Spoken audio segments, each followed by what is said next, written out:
Hello friends, आज की इस वीडियो में हम डिस्कस करेंगे डिजिटल मार्केटिंग की फील्ड के हवाले से। आजकल अगर देखा जाए तो डिजिटल मार्केटिंग का क्रेज़ बढ़ता चला जा रहा है। अगर हम स्टूडेंट्स की बात करें तो स्टूडेंट्स में डिजिटल मार्केटिंग के कोर्स करने का हाइप क्रिएट हो चुका है। अगर आप भी इस फील्ड में जाना चाहते हैं तो ये याद रखें कि किसी हाइप की वजह से इसको फॉलो मत कीजिएगा। आप इस फील्ड में सिर्फ उस वक्त जाएं जब आपको लगे कि आपका इंटरेस्ट मौजूद है उसके अंदर। अगर आपका इंटरेस्ट नहीं है तो इस फील्ड में जाने का मकसद या इस कोर्स को करने का मकसद सिर्फ यही है कि आपको एक एडिशनल डिग्री हासिल करनी है। इसके अलावा ये टोटली वेस्ट ऑफ मनी और वेस्ट ऑफ टाइम है। मैं ये नहीं कह रहा कि डिजिटल मार्केटिंग का कोर्स करना ही नहीं चाहिए। मैं ये कह रहा हूँ कि अगर आपका इंटरेस्ट है तो इस पर करें। हम आगे जाके अभी इसको डिस्कस करते हैं इसकी वैल्यू के हवाले से भी। अगर इंटरेस्ट नहीं है तो इसको करने का मतलब सिर्फ़ और सिर्फ ये है कि हम एग्ज़ाम्पल के ज़रिए अगर देखें तो हमें लाहौर जाना है और हम जो है वो कोयटा के बारे में मालूम कर रहे हैं। ठीक है, तो अगर हमारी फ़ील्ड कुछ और है और अगर मैं उसके अंदर डिजिटल मार्केटिंग का कोर्स करने जा रहा हूँ तो उसका इससे कोई लेना देना नहीं है। डिजिटल मार्केटिंग एक टोटली डिफरेंट फील्ड है जिसको आप एज अ कंप्लीट फील्ड लेते हैं। इसको किसी और फील्ड के साथ आप लेकर नहीं चल सकते। अब हम बात करते हैं डिजिटल मार्केटिंग की जॉब वैल्यू के हवाले से। डिजिटल मार्केटिंग की जॉब वैल्यू कुछ इस तरीके से है कि अगर मैं जॉब ढूंढने जा रहा हूँ किसी कंपनी में, अगर मैं अप्लाई करता हूँ तो मैक्सिमम एक कंपनी 2 से 3 जो है वो डिजिटल मार्केटिंग पर्सन को हायर करती है। अगर कोई मल्टीनेशनल कंपनी है तो वो हो सकता है कि 10 जो है डिजिटल मार्केटिंग पर्सन को हायर कर ले। तो जितने लोग डिजिटल मार्केटिंग का कोर्स कर रहे हैं उसके सामने जॉब जो है वो बहुत कम अवेलेबल है। तो जब हम कहते हैं कि जॉब कम अवेलेबल है तो फिर इसकी वैल्यू कैसे है? अगर इतना हाइप क्रिएटेड है, लोग इतना इसकी तरफ जा रहे हैं तो वो क्यों जा रहे हैं अगर इसके अंदर जॉब अवेलेबल नहीं है? तो हमारे पास पाकिस्तान में एक बहुत ही अनऑर्गेनाइज मार्केट मौजूद है।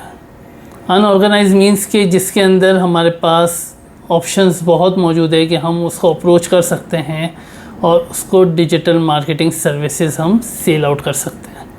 As a freelancer, as a company create करके हम उसको स्टार्ट कर सकते हैं। सो इस फील्ड में जाने का अगर आपका मेन मकसद होना चाहिए तो वो ये जॉब नहीं होनी चाहिए, वो ये होना चाहिए कि आप खुद as a digital marketing personal companies को या बिजनेसेस को अप्रोच करेंगे कि वो अपने बिज़नेस की डिजिटल मार्केटिंग आपसे करवाएं। इस तरीके से आपके पास डिजिटल मार्केटिंग की फ़ील्ड के अंदर एक बहुत अच्छा स्कोप जो है वो मौजूद है। नॉलेज से अगर आपको जॉब मिल जाती है किसी कंपनी के अंदर तो उसके अंदर उसकी सैलरी वैल्यू क्या है, आपको क्या सैलरी मिलेगी? इसकी सैलरी बाकी तमाम फील्ड्स की तरह स्टार्टिंग अगर मैं कहूँ तो 20-25,000 से हमारे पास स्टार्ट होती है। ठीक है, अगर आपका एक्सपीरियंस अच्छा है, अगर आपका पोर्टफोलियो बिल्ड हुआ है तो वो 1 लाख तक भी जा सकती है एंड अबव भी जा सकती है अगर वो मल्टीनेशनल कंपनी है तो। मगर उस लेवल तक पहुंचने के लिए आपको अपना पोर्टफोलियो क्रिएट करना पड़ेगा। तो अगर आपको अपना पोर्टफोलियो क्रिएट करना है तो आपको सबसे पहले एक्सपीरियंस गेन करना पड़ेगा। वो एक्सपीरियंस आप किसी भी छोटे बिजनेसेस को अप्रोच करके उनको डिजिटल मार्केटिंग सर्विसेज अपनी सेल आउट करके और वहाँ से वो एक्सपीरियंस गेन कर सकते हैं। बहुत सारी ऑनलाइन शॉप्स हैं, अगर आप अपने एरिया में देखेंगे तो वहाँ बहुत सारी ऐसे आपको बिजनेसेस नज़र आएंगे, रेस्टोरेंट्स नज़र आएंगे, कैफ़ेज़ नज़र आएंगे जिनको आप अप्रोच कर सकते हैं डिजिटल मार्केटिंग के हवाले से। आजकल डिजिटल मार्केटिंग हर बिज़नेस की रिक्वायरमेंट बन चुका है, स्पेशली आफ्टर कोविड पीरियड। जो पेंडेमिक के बाद जो है वो हमारे पास मोस्टली बिजनेसेस ने जो है वो डिजिटल मार्केटिंग की तरफ, ऑनलाइन मार्केटिंग की तरफ जो है वो मूव होना शुरू कर दिया है। बहुत सारे रेस्टोरेंट्स हैं जो ऑनलाइन डिलीवरीज़ की तरफ आ चुके हैं। बहुत सारे इंस्टीट्यूट्स हैं जिन्होंने ऑनलाइन एजुकेशन स्टार्ट कर दी है। ठीक है, स्कूल्स हो गए हमारे पास, कॉलेजेस हो गए, बहुत सारे हमारे पास जो है वो ऑनलाइन ग्रॉसरी स्टोर्स ओपन हो चुके हैं जहाँ से जो है वो हम अपनी डेली आइटम्स जो है वो परचेज़ करते हैं। तो उनको हम जो है वो अप्रोच कर सकते हैं, उनको डिजिटल मार्केटिंग सर्विस की रिक्वायरमेंट है बहुत ज़्यादा। तो जैसे जैसे ये ऑनलाइन कंपटीशन क्रिएट होता जा रहा है हमारे पास डिजिटल मार्केटिंग फील्ड के अंदर ऑप्शंस बढ़ते जा रहे हैं। तो इस कोर्स को करने के लिए सबसे पहली चीज़ आपका इंटरेस्ट और सेकंड, आपको खुद अप्रोच करना चाहिए बिजनेस को, बजाय इसके कि आप कोर्स करने के बाद 20-25 हज़ार की जॉब ढूंढने की तरफ जाएं। वो 20-25 हज़ार रुपये शायद आपको जो है वो एक बिज़नेस भी दे सकता है कुछ टाइम बाद। ऐसा नहीं कि पहला बिज़नेस आपको जो है वो 25,000 जो है वो आपको दे देगा। स्टार्ट आपको हो सकता है फ्री से करना पड़े। आप फ्री में सर्विसेज प्रोवाइड करें, आपके एरिया में देखें, आपके जानने वाले रिश्तेदार जो लोग हैं उनको अप्रोच करें, एक्सपीरियंस गेन करें और अपना पोर्टफोलियो बिल्ड करें। जैसे जैसे आपका पोर्टफोलियो बिल्ड होता जाएगा, आपकी वैल्यू बढ़ती चली जाएगी as a digital marketing personal.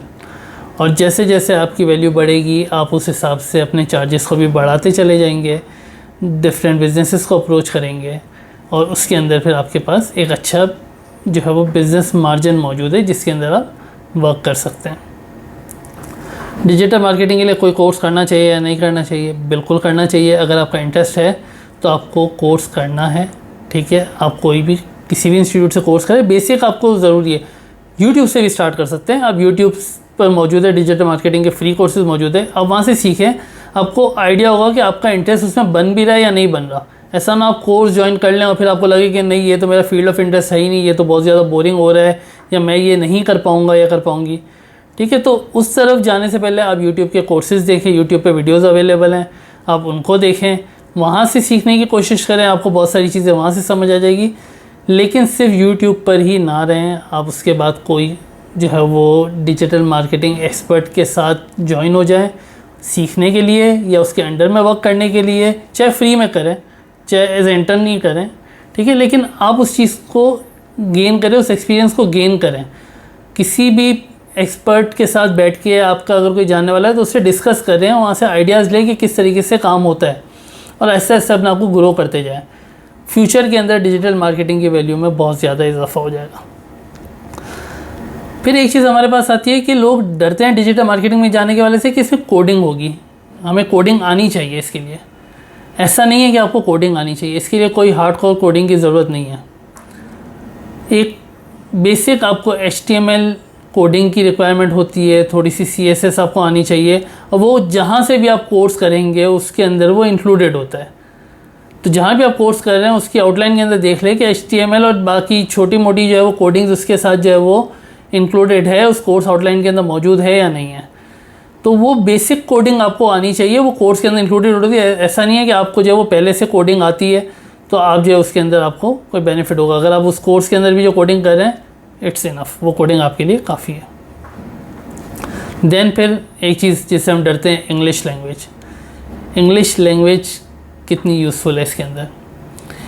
English language आपकी नॉर्मल होनी चाहिए, इतनी कि आप उसको रीड कर सकें, आप उसको समझ सकें, आप उसको रिप्लाई कर सकें। इंग्लिश लैंग्वेज आपकी अच्छी आपको उस वक्त रिक्वायर्ड है जब आप किसी मल्टीनेशनल कंपनी में जॉब के लिए अप्लाई कर रहे हैं। वहाँ आपके लिए ज़रूरी है कि आपको इंग्लिश लैंग्वेज आनी चाहिए, क्योंकि वहाँ पर आपको रिपोर्टिंग करनी होती है, वहाँ पे आपको प्रेजेंटेशंस देनी होती है, तो वहाँ पर आपको कॉन्फिडेंस लेवल और ये सारी चीज़ें रिक्वायर्ड होती हैं। लेकिन अगर आप जो है वो सिर्फ ये चाह रहे हैं कि आप जो है वो अपना बिज़नेस स्टार्ट करें, अपना स्टार्टअप कुछ कर रहे हैं, आप खुद as a digital marketing personal जो है वो बिज़नेसेस को सर्विसेज प्रोवाइड करें, तो उसके लिए इंग्लिश लैंग्वेज का बहुत अच्छा होना ज़रूरी नहीं है आपके लिए। बल्कि एक बहुत अच्छा बेनिफिट यहाँ पर है पाकिस्तान के अंदर कि अगर हम उर्दू में भी कम्युनिकेट करते हैं तो हम ज़्यादा अच्छे तरीके से उसको समझा सकते हैं। हमें कस्टमर को कन्विंस करना है कि वो हमारी सर्विसेज जो है वो अवेल करें और हमारे अंदर वो कन्विंसिंग पावर होना चाहिए। ज़्यादा अगर हम लोकल लैंग्वेज में ही बात करते हैं तो इट्स फाइन, लोकल लैंग्वेज के अंदर अगर हम कन्विंस कर सकते हैं तो इट्स फाइन। इंग्लिश लैंग्वेज आपको पढ़ने के लिए, आप एड्स वगैरह जो बनाएंगे उसके लिए बेसिक आपको, ठीक है, आपके टाइटल्स वगैरह जो बनाएंगे उसके कैप्शंस क्रिएट करेंगे उसके लिए रिक्वायर्ड होगी, ठीक है। तो डिजिटल मार्केटिंग के लिए बेसिक इंग्लिश लैंग्वेज ज़रूरी है, ना कि बहुत ज़्यादा आपकी इंग्लिश हाई फाई हो तो जो है उसके अंदर आपको फ़ायदा होगा। तो ये कुछ बेसिक पॉइंट्स है जिसके ज़रिए आप जो है वो डिजिटल मार्केटिंग की फील्ड के अंदर एंटर हो सकते हैं। आप इसके अंदर जो है वो काम कर सकते हैं, आप सीखें इसको, ठीक है। आप डिजिटल मार्केटिंग क्योंकि फ्यूचर है। आई होप कि आज की वीडियो में आप लोगों के जो क्वेश्चंस आपके माइंड में होंगे वो क्लियर हो गए होंगे डिजिटल मार्केटिंग के फील्ड के हवाले से। इसके अलावा भी अगर आपके पास कोई क्वेश्चंस हैं तो आप इसको कमेंट करें या हमें फेसबुक पर हमारे पेज रैंकर्स SEO पर आप जो है वो हमें मैसेज भी कर सकते हो और हम आपके क्वेश्चंस का रिप्लाई करेंगे। Thank you.